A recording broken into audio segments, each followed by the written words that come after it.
नमस्कार, फिर पैसा बोलता है में आपका स्वागत है। पांडिचेरी के बाद अगला इवेंट कहाँ करने के बारे हमने सोचने के बाद ये फैसला किया। अगला मीटिंग बहरीन में होगा, 24 में शुक्रवार को होगा।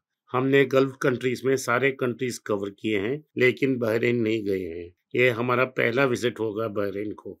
बहरीन से अगर आप मुझे मिलना चाहें तो नीचे किए व्हाट्सएप नंबर और ईमेल आईडी में संपर्क करें। नमस्कार, धन्यवाद, जय हिंद।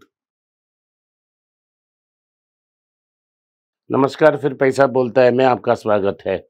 मैं आनंद श्रीनिवासन। आज मार्केट का विवरण देखते हैं। आज मार्केट जब मैं बात करने के लिए तैयार हो रहा था 142 पॉइंट ऊपर है। बैंक निफ्टी 275 पॉइंट ऊपर है। गोल्ड 6145 रुपया में है, 40 रुपया नीचे 22 कैरेट गोल्ड। मार्केट फ्राइडे में तो इधर बवाल मच गया, लेकिन इंटरनेशनल मार्केट में नैस्डैक में बड़ा करेक्शन हुआ। पिछले हफ्ते S&P 500 का वर्स्ट वीक एक साल में था और ये मैग्निफिसेंट 7 का रिजल्ट अभी इस हफ्ते आएगा।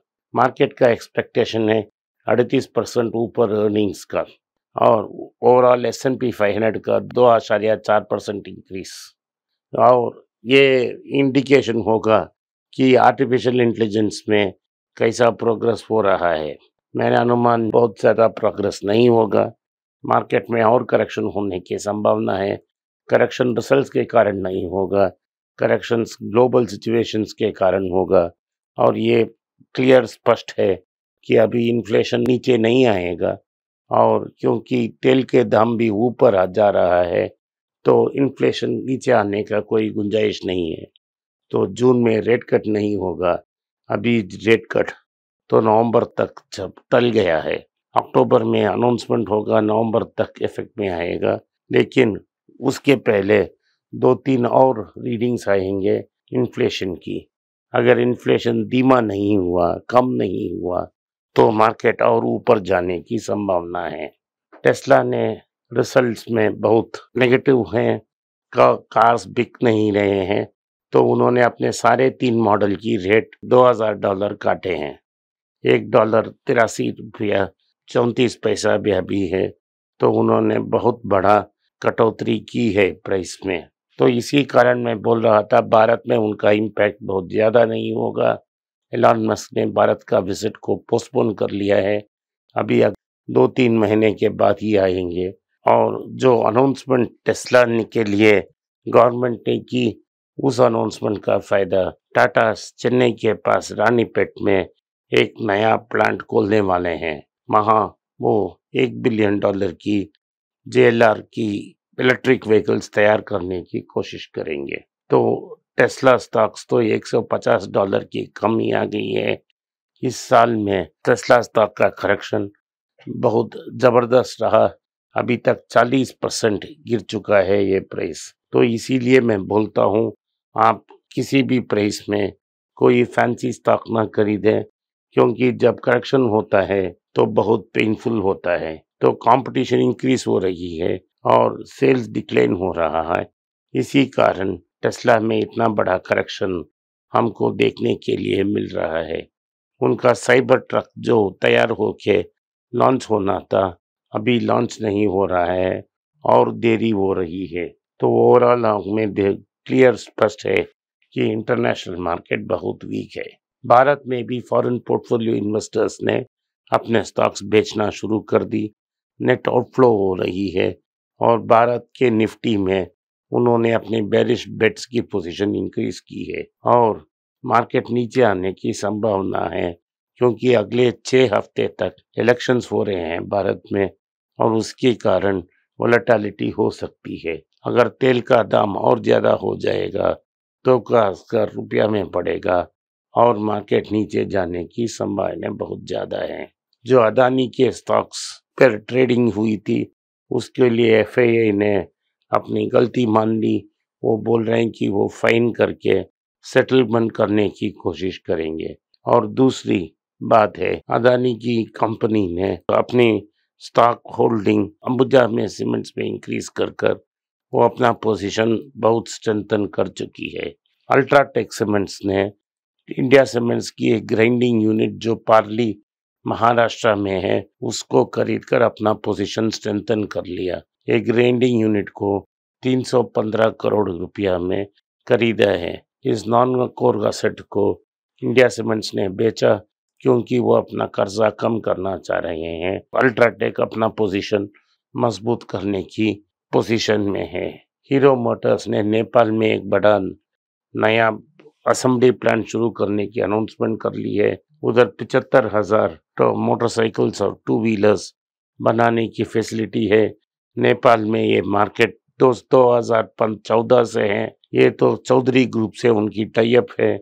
वहाँ express 244V, super Splendor, Splendor plus motorcycles और जूम 110 में करेंगे। ये assembly facility CG international park में होगी। सो सीजी मोटर्स के साथ ये टाई अप है। उनकी एक इंडस्ट्रियल प्लांट में ये असेंबली होगी। तो हीरो मोटर्स अपने पोजीशन को नेपाल में और स्ट्रेंथन करने की कोशिश में है और एक्सपैंड करने की कोशिश कर रही है। जो बजाज ऑटो और हीरो मोटर कॉर्प अपने एक्सपोर्ट मार्केट को एक्सपैंड करने की कोशिश में है। एचडीएफसी बैंक की रिजल्ट आई है, मार्जिनली इंक्रीज हुई है प्रॉफिट। नेट इंटरेस्ट इनकम तो 29,000 करोड़ के आसपास है, लेकिन परसेंटेज वही 3.44% में है। कोई बड़ा चेंज नहीं है पिछले इस साल में। तो प्रॉफिट्स भी वहीं ऐसे ही रही, तो प्रॉफिट्स में कोई इम्प्रूवमेंट नहीं। लेकिन एक स्पेशल डिविडेंड उन्होंने अनाउंस की है। अपनी स्टाफ के लिए 1,500 करोड़ की एक्स ग्रेशिया पेमेंट उन्होंने अनाउंस की। तो रिजल्ट्स उतना अच्छे नहीं थे। सुबह में जब मार्केट खुली तो एफआईएस ने स्टॉक को बेचा, 1% एक स्टॉक नीचे था। तो यही न्यूज़ है आज की। एचडीएफसी बैंक की पोजीशन उतना बेहतर नहीं है। अपना पोजीशन होल्ड की है उन्होंने और उसमें कोई बड़ा इम्प्रूवमेंट रिजल्ट्स में नहीं है। डॉक्टर रेड्डी ने इरिटेबल बाउल सिंड्रोम को मैनेज करने के लिए एक नया इंटीग्रेटेड केयर प्लान अनाउंस की है।